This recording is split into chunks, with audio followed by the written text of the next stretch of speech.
ভালোবাসার সকল রকমের ভিডিও পেতে আমাদের চ্যানেলটি সাবস্ক্রাইব করুন। সবার আগে ভিডিও পেতে বেল বাটনে ক্লিক করুন।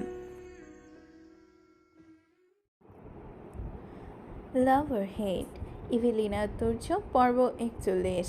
প্রাপ্তবয়স্ক ও মুক্ত মনস্কদের জন্য সম্পূর্ণ উন্মুক্ত পর্বটি।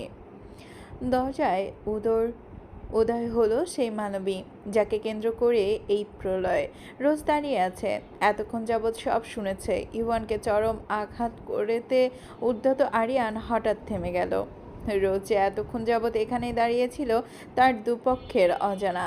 রোজকে দরজায় দণ্ডায়মান দেখে ইভানের ওষ্ঠ ধরে এক পৈশাচিক ও তাচ্ছিল্য ভরা হাসি ফুটে উঠল। রোজ তাহলে এতক্ষণ এখানেই ছিল? ইভান আদ্রিয়ানের কলার আগলা করে দিয়ে দুই হাত আত্মসমর্পণের ভঙ্গিতে উপরে তুলে ধরল, যেন কোনো নাটকের ক্লাইম্যাক্স উপভোগ করছে এই পুরুষ। রোজ এক অসহ্য ঘৃণায় আড়ষ্ট। সে ধীর পায়ে ভেতরে প্রবেশ করে অস্পষ্ট স্বরে বলে উঠল, আমি কি বাজারের কোনো পণ্য আমি? রোজ ইভানের ধূসর অক্ষিগোলকের মতো অক্ষিপলের দিকে স্থির তাকিয়ে রইল। পরক্ষণেই এক আত্মঘাতী বিদ্রুপ রমণীর ওষ্ঠ ধরে ফুটে উঠল। হ্যাঁ, পণ্যই তো। আমাকে তো বাজারের পণ্যই বানিয়ে দিয়েছে। কি এক গুণধর কাপুরুষ! আদ্রিয়ান বিচলিত হয়ে রোজের সন্নিকটে আসার চেষ্টা করলেও। লিসেন রোজ, এইসব কথায় তোমার কান দিতে হবে না। এইসব নিয়ে তোমার ভাবার প্রয়োজন নেই, আর ভাবতে হবেও না। আর ইভান এখন সম্পূর্ণ নির্বিকার। দুকদম পিছিয়ে গিয়ে বেচিনের ওপরে নিজের দুই বলিষ্ঠ হাত ঠেকালো। মনে প্রাণে এক অমোঘ ধ্বংসের উল্টো ক্ষণ গণনা শুরু করলো। 5, 4, 3, 2, 1। ঠিক তখনই কক্ষের নীরবতা চূর্ণ করে এক প্রকাণ্ড ঝড় আছড়ে পড়ল ইভানের গালে। ইভান স্থির রইল, যেন এই প্রহারই ছিল তার বহু কাঙ্ক্ষিত প্রাপ্তি। ইভান তো জানতই থাপ্পড় এসে তার গালেই পড়বে। এটা তো তারই প্রাপ্য। বউজার ফ্রি থাপ্পড়ও তার। রোজের হাত পা রীতিমতো কাঁপতে লাগলো। রমণীর স্নিগ্ধ রঙা নেত্রপল্লবে তখন বাড়িধারা জমে উঠেছে, যা অবাধ্য হয়ে না ঝরলেও এক নিদারুণ ক্লেশ বয়ে নিয়ে বেড়াচ্ছে। রোজ ইভানের শার্টের কলার বজ্র মুষ্টিতে খামচে ধরল। দৃষ্টি এবার আদ্রিয়ানের দিকে ঘুরে গেল। ভালোবাসেন আমায়? আমি বলেছি আমায় ভালোবাসতে? আমার মতো এই অযোগ্য মেয়েকে ভালোবাসা যায় বুঝি? বিয়ে করতে চান? ঠিক আছে। অতঃপর রোজ ইভানের ধূসর অক্ষিপটে প্রগাঢ় দৃষ্টি নিবদ্ধ করল। অশ্রুকণা জমে ওঠার ফলে ইভানের মুখেও এক রমণীর চোখ ঝাপসা হয়ে এলো। যন্ত্রণায় এক অতল সাগরের গভীর গহ্বরে রোজ আজও নিমজ্জিত হচ্ছে। রোজ ইভানের শার্টে নির্মাংস সজোরে খামচে ধরল। তারপর বাক্যোক্তি পুনরাবৃত্তি ঘটালো, তবে তার আগে আমার কিছু হিসেব বাকি আছে একজনের কাছে। আরিয়ান রোজের কাছে এসে বাধা দিতে চাইল। ছেড়ে দাও রোজ, ওকে যা বলার আমি বলছি। রোজ এক হাত উঁচিয়ে আদ্রিয়ানকে থামিয়ে দিল। তার তপ্ত ও কঠিন চাহনি যেন আদ্রিয়ানের সমস্ত পুরুষত্বকে স্তব্ধ করে দিল। আমাকে একটু সময় দিন অ্যাস্ট। আমাকে আটকানোর বৃথা চেষ্টা করবেন না। আদ্রিয়ান চোয়াল শক্ত করে চোখ দুটো বুজে নিল। এই মায়াবী নারীকে অবমাননা করার ধৃষ্টতা এই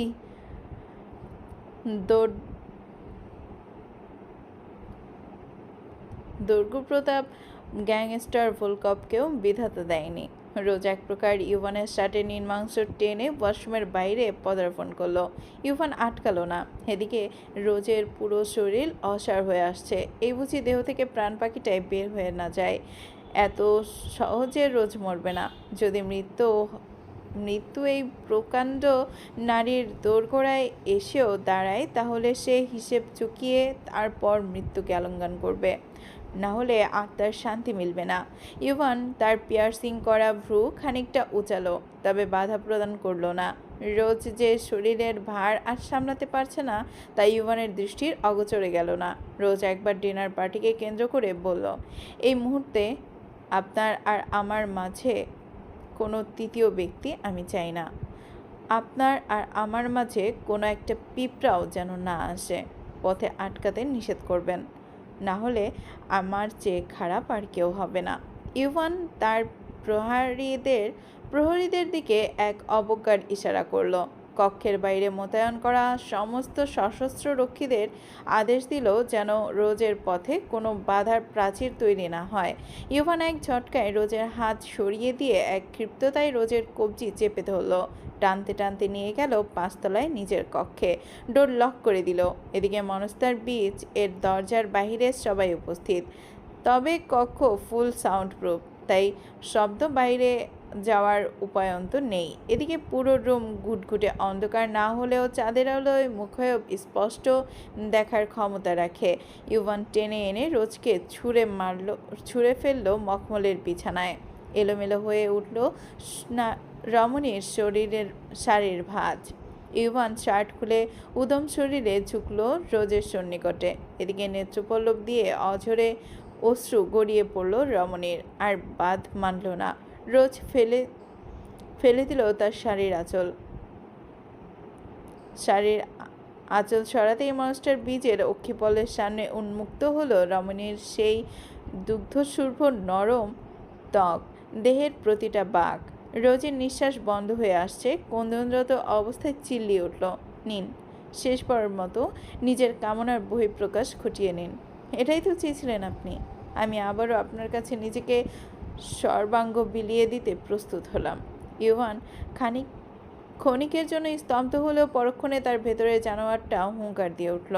রোজের গ্রীবাদেশে হাত রেখে সজোরে চুলের মুঠি চেপে ধরল। ঠোঁটের মিলন ঘটালো। কিয়ৎকাল অতিবাহিত হতেই ইউভান রোজকে ছেড়ে দিল। এক বাঁকা ও কদর্য হাসি হেসে একটা চেয়ার টেনে রোজের মুখোমুখি বসলো ইউভান। এক রাজকীয় দম্ভে পায়ের ওপর পা তুলে সিগারেটে আগুন ধরালো। সিগারেটের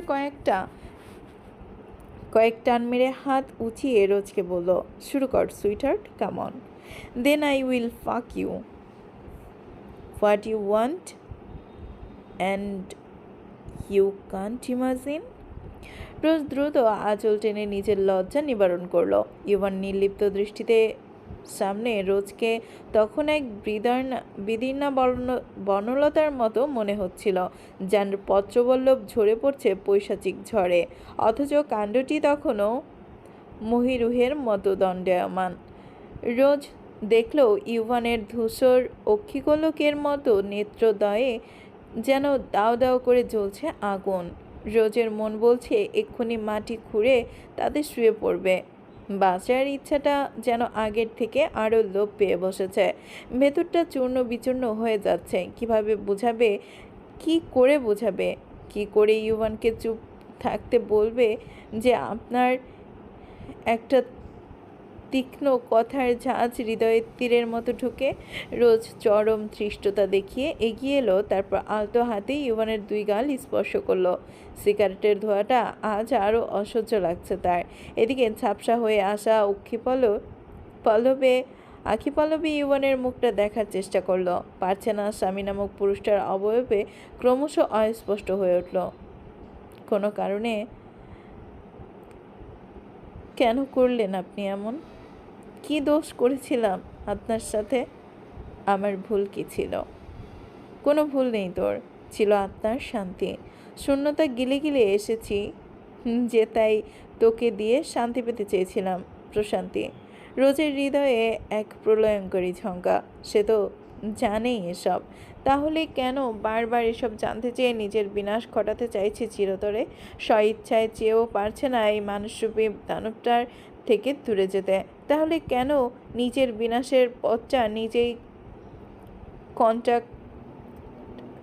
কন্টাকার্নিং করে তুলছে?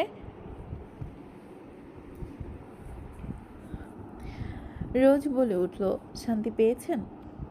অথচ একটিবার যদি সেদিন আমার সামনে দাঁড়িয়ে আমায় বিয়ে করার কথা বলতেন, আমি কখনোই আপনাকে ফেরাতে পারতাম না ইউভান। রিক আলবার্টকে ফেরানোর মতো সাধ্য আমার হয়ে উঠত না। রোজ একটি দীর্ঘশ্বাস ছেড়ে পুনরায় বিষাদমাখা কণ্ঠে বিদ্রূপ ছড়ে দিল। কিন্তু আপনার উদ্দেশ্য ছিল বিকৃত। আপনার উদ্দেশ্য ছিল আমায় তিলে তিলে শেষ করার, আমায় যন্ত্রণা দেওয়ার। আপনি সফলও হলেন। আর হ্যাঁ, আজ আপনি সফল। হেরে গিয়েছিলাম আমি। আমি আজ জেতার খাতায় নাম লিখিয়ে নিলেন। আপনি আজ জেতার খাতায় নাম লিখিয়ে নিলেন। এই যে দেখুন, আপনার কাছে থাকলেও যন্ত্রণায় পুড়ে মরি। দূরে যাওয়ার কথা ভাবলেই হৃদয় পুড়ে। আমার ভাগ্য আমার ঘৃণার চেয়েও নির্মম। তবে মনে রাখবেন, সব কিছুর একটা শেষ আছে। বিয়ের প্রথম রাতে বলেছিলেন যে নামাজে বসে সৃষ্টিকর্তার কাছে কি নালিশ জানিয়েছিলাম। আমি কোনো নালিশ জানাইনি সেদিন। শুধু চেয়েছিলাম একদিন এমনও দিন আসবে আপনারও কষ্ট হবে, অনুভূতি শূন্যতা ছিঁড়ে খাবে আপনাকে। আমার থেকেও 10 গুণ যন্ত্রণা আপনার হবে। তবে সেদিন নিজের পাশে আপনি কাউকে পাবেন না। পাবেন না এই আমিটাকে যে যন্ত্রণা দেখে অঝরে কাঁদবে, আপনার পায়ের দোরগোড়ায় এসে পড়বে। তবে সেদিন যেন আপনার চোখ থেকে এক ফোঁটা অশ্রু না গড়িয়ে পড়ে। আজ যেমন পাষাণ হৃদয় আপনার, সেদিনও এই পাষাণত্ব ধরে রাখতে যেন পারেন, এ কামনা করি। এটা আমার অভিশাপ না, এটাই ছিল আপনার প্রতি আমার প্রার্থনা। হয়তো বা আশ্চর্য হলেন, তবে এটাই সত্য। আমি সৃষ্টিকর্তার কাছে সেদিন আপনার মৃত্যু কামনা করিনি। রোজ ইভানের গাল ছেড়ে দিল। আর আর একটু ধরে রাখতে ইচ্ছে করলেও আত্মা কেঁপে উঠল মেয়েটার। পারল না। মন চাচ্ছে ইভানের পাষাণ বুকটা ছিঁড়ে ফেলতে, আঘাত করে পুনরায়। যেই হৃদস্পন্দন, কোনো অনুভূতি নেই। যেই বুকে অন্য নারীর স্পর্শ লাগে সেই বুকটাই ছিঁড়ে দেখতে। শ্বাস আটকে আটকে আসছে, তাও নিজেকে প্রগাঢ় করে ধরে রেখে রোজ হোঁচট খেতে খেতে পিছাতে লাগলো। শাড়ির আঁচল লুটোপুটি খাচ্ছে মেঝেতে। আমায় আগে কেন বললেন না আপনার সেফ একটা বাচ্চা দরকার, আলবার্ট বংশের উত্তরাধিকারীর প্রয়োজন? বিয়ের আগে বলে দিতেন, তাহলে এত তামাশার প্রয়োজন ছিল না। আমিই দিতাম একটা বাচ্চা আপনাকে, তারপর মুক্তি দিয়ে নিতাম সারা জীবনের জন্য। ইভান সিগারেটে এক গভীর টান দিতে গিয়েও রোজের কথা শুনে সহসা থেমে গেল। কিছুক্ষণ এক অপার্থিব নীরবতায় রোজের দিকে চেয়ে থেকে পুনরায় অট্টহাসিতে ফেটে পড়ল, যা কক্ষের স্তব্ধতা চূর্ণ করে দিল। আত্মা কেঁপে উঠল রমণীর। রোজের চোয়াল সজোরে চেপে ধরল ইভান। তোকে শুধু শুধু কুত্তার বাচ্চা বলি না আমি, বান্দির বাচ্চা। ম্যানিপুলেশন একদম করবি না। ইভান প্রায় পাগলের মতো হুঙ্কার দিয়ে উঠল। আমি তোর চোখের জলকে ঘৃণা করি, কাঁদতে নিষেধ করি না, কিন্তু আপনার তো ভালো লাগার কথা। লাগতো, এখন লাগে না। হ্যাঁ, তোকে কাঁদাবো আমি। তুই শুধু কাঁদবি আমার দেওয়া সুখের যন্ত্রণায়, আমার বাচ্চা প্রসবের যন্ত্রণায়। ব্যাস, পৃথিবীতে আর কোনো জানোয়ারের অধিকার নেই তোকে কাঁদানোর। এমন হলে সব জ্বালিয়ে পুড়িয়ে ছাই করে দিব আমি। আকাশ পাতাল জমি এই যমদূতের অমানিসার আধারে কেঁপে উঠব। দেখবি রিক অ্যালবার্টের প্রপার্টিতে চোখ তুলে তাকানোর অধিকার কতটা ভয়াবহ হতে পারে। কেন? আমি কে আপনার? কে আপনি আমার? জানি না, ডোন্ট নো। মুখ চিপে রক্ত বের করে ফেলবো, এসব ফাকিং কথাবার্তা মুখ থেকে বের করবি তো। রোজ অবশ হয়ে গিয়ে জিজ্ঞাসা করলো, আমার জীবনটা এভাবে নষ্ট কেন করলেন? ইভান ক্রোধে গর্জনরত অবস্থায় বললাম না প্রশান্তি, শান্তি মিলেছে, শান্তি। তোর চোখের জলেই শান্তি মিলতো আমার। তার কোনো তোর কোনো ভুল নেই। তোর ভুল আমার সামনে আসা, তোর ভুল চৌধুরী পরিবারের মেয়ে হওয়া। মুহূর্তে ইউভান এক আদিম জানোয়ারের মতো রোজের ওপর ঝাঁপিয়ে পড়ল। রোজকে নিজের উড়োর ওপর বসিয়ে নিয়ে তার গ্রীবাদেশ, ললাট আর গালে একের পর এক দংশন করতে শুরু করলো। পরপর চুমু খেতে লাগলো। চুমুর রেশ এতটাই গভীর যে রমণীর সহ্য শক্তি প্রায় অবশ হয়ে এলো। রোজের ওষ্ঠধর এমনভাবে গ্রাস করলো যেন আজ সব অস্তিত্ব নিংড়ে নেবে। তীব্র যন্ত্রণায় রোজের চোখ ফেটে অশ্রু গড়িয়ে পড়ল। ইভান রোজকে বিছানায় ছুঁড়ে ফেলে ক্যাবিনেটের থেকে হুইস্কির বোতল নামিয়ে সরাসরি গলায় ঢালল। আঙুল উঁচিয়ে হুঙ্কার দিল, চুপ থাকতে বলেছিলাম, চুপ থাকতে চেয়েছিলাম, কিন্তু তুই আমার ভেতরকার জানোয়ারটাকে বারবার জাগিয়ে দিয়েছিস। তুই কি যে চিজ রোজ, আত্মার বিনাশ ঘটানোর মতো অপসরা তুই। আজ আমি বলবো তুই চুপ থাকবি, কাঁদবি না। শুনতে চেয়েছিলি না? শোন, don't panic your self sweet heart. I am badly hungry for you. I want to fuck you more. Ivan এবার সেই কালান্তক রহস্যের দুয়ারে উন্মোচন করল। শ্রাবণের রাতে কক্সবাজারে হওয়ায় পুরো ঘটনা বলতে লাগলো তাদের অনাকাঙ্ক্ষিত প্রথম সাক্ষাৎ এর সূচনা লগ্ন। কিভাবে রোজ আগ্রহী হয়ে উঠেছিল এক কিলারের প্রতি। খুন করতে দেখার পরেও রমণী একজন কিলারকে একজন বিধর্মী আন্ডারওয়ার্ল্ড মাফিয়ার কাছে নিজের নিরাপত্তা কামনা করেছিল। ইভান এটুকুই বলল, সেদিন রোজের বোরকা খোলার পর 2 মিনিট শাড়ি পরিহিতা শরীরের প্রতিটা বাঁক দেখেও কোনো কামনা জাগেনি, ছুঁয়ে দেখার আগ্রহ হয়ে ওঠেনি মনে। অমানিসায় সে যে ছিল এক ধ্বংস। যদি একটাবারেও সেদিন রোজকে ইভান লালসার নজরে দেখত, তবে ওই রুদ্ধ কক্ষেই রোজের বিনাশ ঘটত।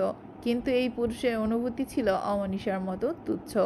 মারতে চেয়েছিল রোজকে, তার প্রত্যক্ষ সাক্ষীকে, কিন্তু এক নারী দেহের সরাসরি বিভৎসভাবে হত্যা করার কুৎসিত তৃষ্ণা সেদিন জেগে ওঠেনি ইভানের। তাই বেছে নিয়েছিল অন্য পথ, এক পরিকল্পিত দুর্ঘটনা। ইভানের মুখ থেকে উচ্চারিত এক ধ্রুব সত্যিটা রোজের মস্তিষ্কের নিউরনে যেন সহস্র বিদ্যুৎ শিখার মতো আছড়ে পড়ল। মাথার ভেতর এক অসহ্য যন্ত্রণা, যেন তপ্ত সীসা ঢেলে দিচ্ছে কেউ। রোজ আর্তনাদ করে নিজের মাথা চেপে ধরল, গলা শুকিয়ে এলো। রোজের এহেন অবস্থার মাঝেও ইভান বলে উঠল, ট্রাকের নিচে পিষে মারতে চেয়েছিলাম তোকে, কিন্তু মরলি না তুই। জানতাম না তোর ওই ক্ষুদ্র শরীরে কই মাছের প্রাণ লুকানো। শেষবারের মতো যখন তোর শয্যা পাশে পেলাম প্রাণটুকু কেড়ে নিতে, তখন কি ছিল তোর ওই চোখে? কি এক অলৌকিক সম্মোহন ছিল তোর এই বাদামি অক্ষিপলে। এক পলকেই সেই অবশ করা চাহনিতে আমার পাষাণ হৃদয় চূর্ণ বিচূর্ণ করে দিলি বটে। ইভান এক ঝটকায় রোজের চিবুক উঠিয়ে ধরল। পাষাণ পুরুষটার অক্ষিপল্লে তখন ধ্বংসের এক নগ্ন উল্লাস। বলেছিলাম না, বেঁচে থাকলে ধ্বংস করে ছাড়ব। তাই এক নতুন ধ্বংসস্বরূপে তোর সামনে আবির্ভাব হলাম। কিন্তু ব্যর্থ হয়েছিলাম সেদিনও আমি। মারতে না পেরে পুড়িয়ে মারার সিদ্ধান্ত নিয়েছিলাম। অথচ তুই কি জাদু জানিস রোজ? তোর আগুনেই আজ আমি নিজে দাও দাও করে পড়ছি। কি এক অলৌকিক ছলনা তোর ওই মায়াবী রূপে।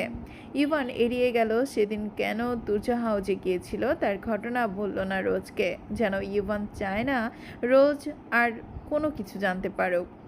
রোজের চোখের সামনে তখন কক্সবাজার সেই রক্তভেজা পিচঢালা রাস্তা আর ট্রাকের নিচের তীব্র হেডলাইটের আলো জীবন্ত হয়ে উঠল। রোজ জানতো তার মস্তিষ্কে আমানিশার অন্ধকার বাসা বেঁধেছে। ইমরান চৌধুরী সত্যটা আড়াল করতে চাইলেও শেষ রক্ষা হয়নি। কৌতূহলী রোজ গুগলে তার নিয়মিত সেবন করা ওষুধগুলো নিয়ে গবেষণা করে বহু আগেই জেনে গিয়েছিল যে তার স্মৃতির এক বিশাল অংশ মুছে গিয়েছে। কিন্তু কেন আর কিভাবে? তার উত্তর ছিল রোজের সাধ্যের বাহিরে। আজ সেই কুহেলিকা কেটে গেল। রোজ শিউরে উঠে উপলব্ধি করল, তবে সেই হুডি পরিহিত রহস্যময় পুরুষ প্রতি রাতে স্বপ্নের গোলক ধাঁধায় যার পিছু পিছু রোজ হন্যে হয়ে ছুটত। 2 বছর আগের সেই কালরাত্রির বাস্তবের পিচঢালা রাস্তায় সে ঠিক এভাবেই ধাবিত হয়েছিল। এই পুরুষটির আকর্ষণে দীর্ঘ 2 বছরের সেই দুঃস্বপ্নের মূল হোতা আজ রক্তে মাংসে তার সামনে দাঁড়িয়ে। যাকে সে জীবনে অন্ধকার আকাশের ধ্রুবতারা ভেবেছিল, সেই ছায়া মানুষটি ছিল তার মৃত্যুর পরোয়ানা হাতে দাঁড়িয়ে থাকা এক পৈশাচিক ঘাতক। প্রতি রাতে স্বপ্নের যার পিছু পিছু হেঁটে যাকে ছোঁয়ার আগেই ঘুম ভেঙে যেত, স্বপ্নের এই সেই মূল কারণ। রোজের নেত্রপল্লব ছাপিয়ে টপ টপ করে অশ্রুধারা ঝরতে লাগলো। সহসা এক তীব্র প্যানিক অ্যাটাক মেয়েটার সর্বাঙ্গ গ্রাস করলো। মেঝেতে বসেই নিজের দু হাতে চেপে ধরে আর্তনাদ শুরু করলো। তাহলে এই সেই কারণ? ইভন ইভান নিস্পৃহ পাথরের মতো চুপ রইল। অষ্টাধর আজ মৌন। আজ আর কিছু বলার প্রয়োজন মনে করলো না। অনেক কিছু বলে ফেলেছে আজ। এটুকুতেই এই অবস্থা এই মেয়ের। ইভান এক তাচ্ছিল হাসি হাসলো। এখনো তো অনেক কিছু জানা বাকি। এই সত্য তো কেবল হিমশৈলের চূড়া মাত্র। এখনও যা অজানা তা শুনলে এই রমণীর দেহের প্রাণ পাখি হয়তো দেহ ত্যাগ করবে। সহ্য করতে পারবে না একাংশ। ইভান বিছানার উপরে বসে অবলীলায় ৩-৪ বোতল হুইস্কির বোতল শেষ করলো অনায়াসে। ড্রাগের তীব্র নেশা স্নায়ুকে অধিকার করতে চাইলেও ইভান নিজের সংযত করে হাতের পিঠ দিয়ে নাক ঘষল। কিন্তু তার ভেতরে সুপ্ত বাসনা আর ভাত বাঁধতে চাইল না। সে হিংস্রতায় মেঝেতে পড়ে থাকা রোজকে ছোঁ মেরে নিজের কোলে তুলে নিল। রোজ এক অবশ আতঙ্কে ইভানের কাঁধ সজোরে আঁকড়ে ধরতেই তার তীক্ষ্ণ নখ ইভানের পেশিবহুল কাঁধে আঁচড় কাটল।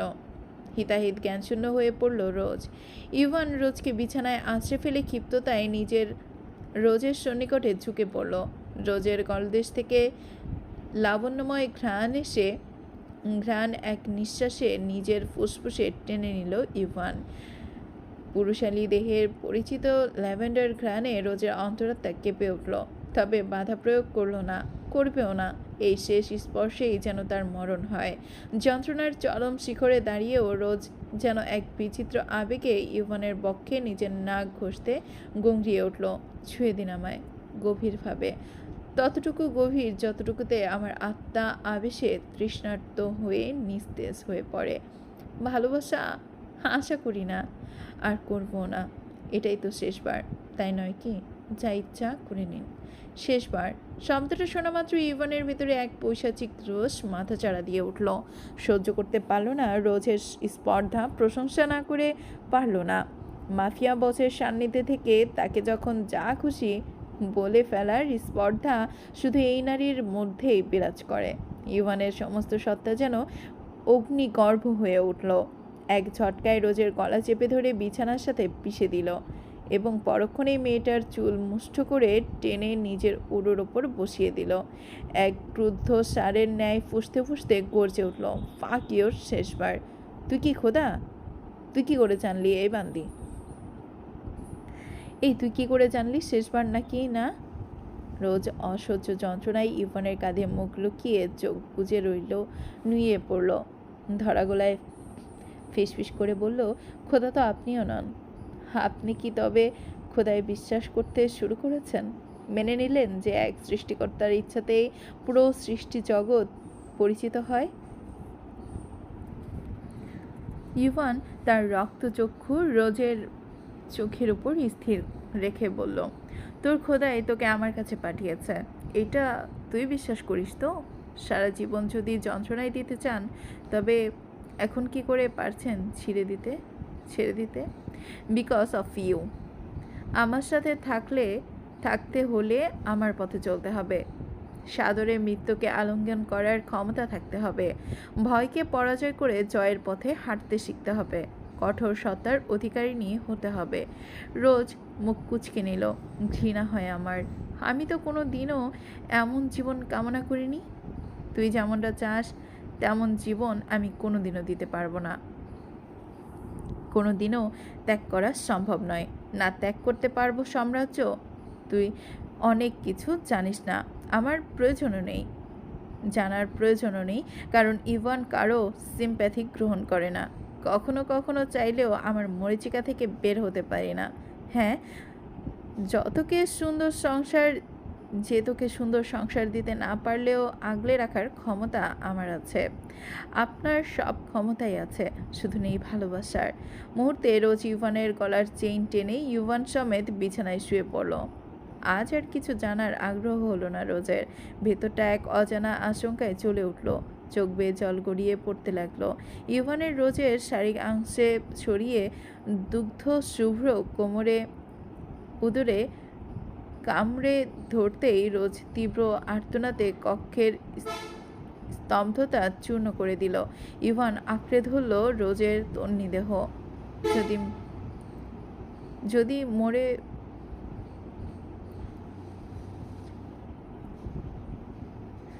যদি মেরে মরে যাই, just for give me dark.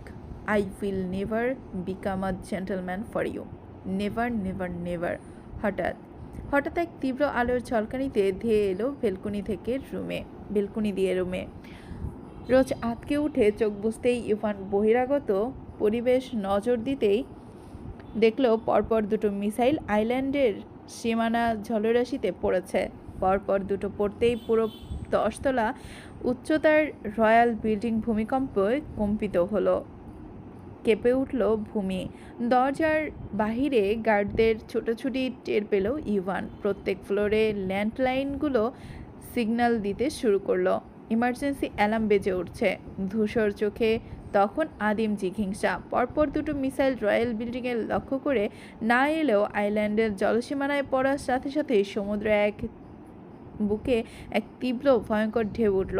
Royal বিল্ডিংয়ের প্রতিটা তলা এক অপার্থিব কাঁপুনিতে জর্জরিত হলো। এদিকে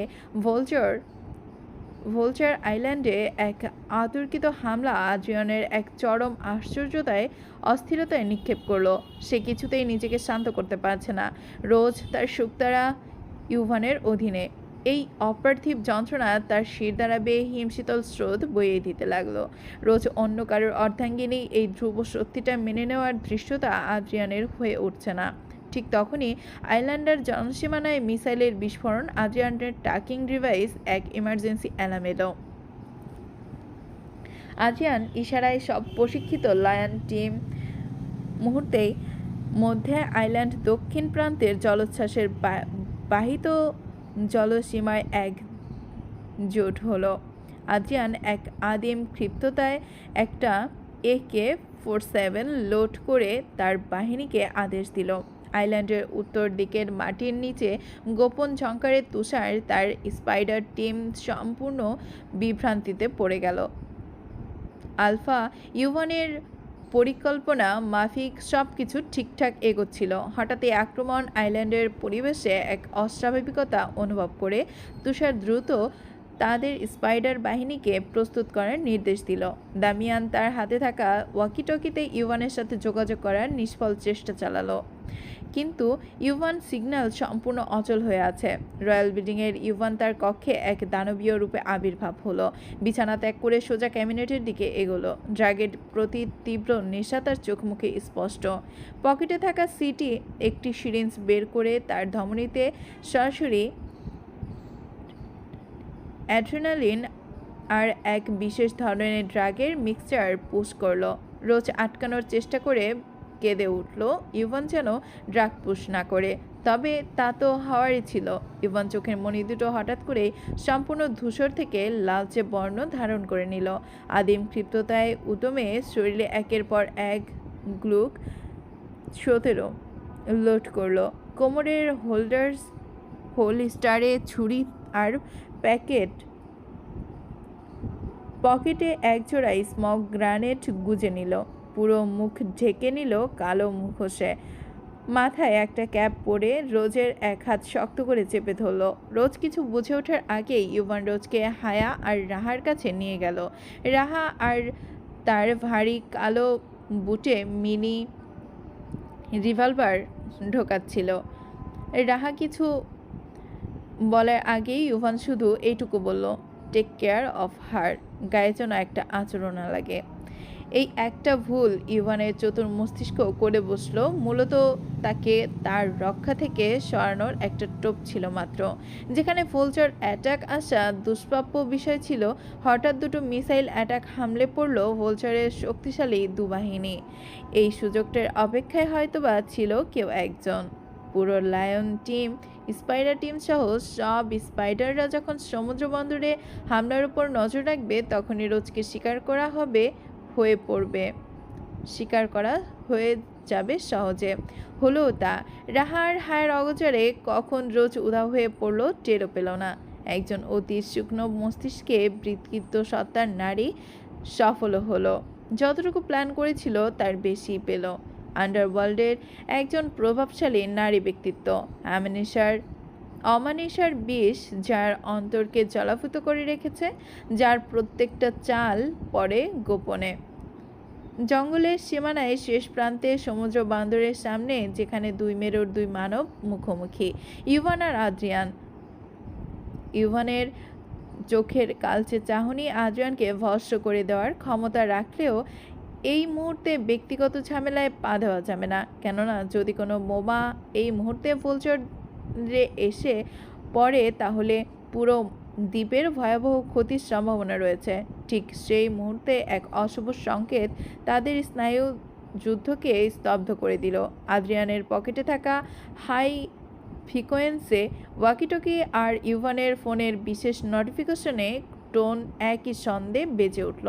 আদ্রিয়ান ওয়াকিটকিটা ধরতেই অপরাহ্ন শ্বেতপদ্র ও রক্তিম মৈত্রী ইউসুফ আতঙ্কিত কণ্ঠস্বর ওয়াকিটকিতে স্পিকারে আদ্রিয়ানের কানে আছড়ে পড়ল। Boss, dark zone hacked. Miss রোজকে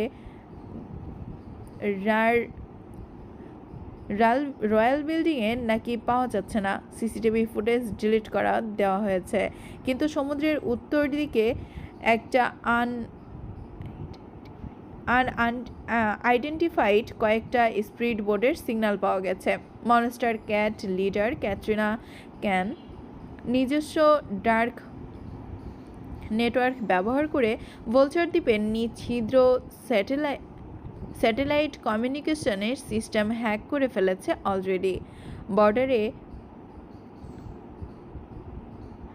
রাডারের চোখে ধুলো দিয়ে সমুদ্রের তলদেশ দিয়ে আনিয়ে রেখেছিল তার নিজস্ব ব্ল্যাক সাবমেরিন। ক্যাটরিনা জানত এই মুহূর্তে দ্বীপে যে কোনো প্রকার বিশৃঙ্খলা মানেই ভোলচার দ্বীপের মূল শাসনতন্ত্র বা মাস্টার এর বিরুদ্ধাচরণ। কিন্তু এই নারী আজ সেই দুঃসাহসিকতার চরম সীমা অতিক্রম করে রোজকে রয়্যাল বিল্ডিং থেকে সরিয়ে গায়েব হয়ে গিয়েছে। ইভান যখন জানতে পারল ক্যাটরিনা খোদ মাস্টার এর নিষেধাজ্ঞা অমান্য করে এই স্পর্ধতা দেখিয়েছে, ক্যাটরিনা তো জানতো এই মুহূর্তে এমন বিশৃঙ্খলার ফলে তাকে চরম মূল্য চোকাতে হতে পারে। আজ কজনের বিরোধিতা করে বসলো এই নারী। এমন আর বিষাক্ত দহন তাকে কোন পর্যায়ে এনে দাঁড় করিয়েছে। কতগুলো শক্তিশালী বিরোধিতা করতে দু একবারও ভাবল না। কি চরম ধৃষ্টতা, কি শুকনো নারী বুদ্ধি, যার দিকে মনোনিবেশ ইভান করেইনি। ইভানকে টপকে রোজকে গায়েব করে দিল ভোলচার আইল্যান্ডে। না লায়ন টিম আজ করতে পারলো, আর না স্পাইডার টিম। চলবে।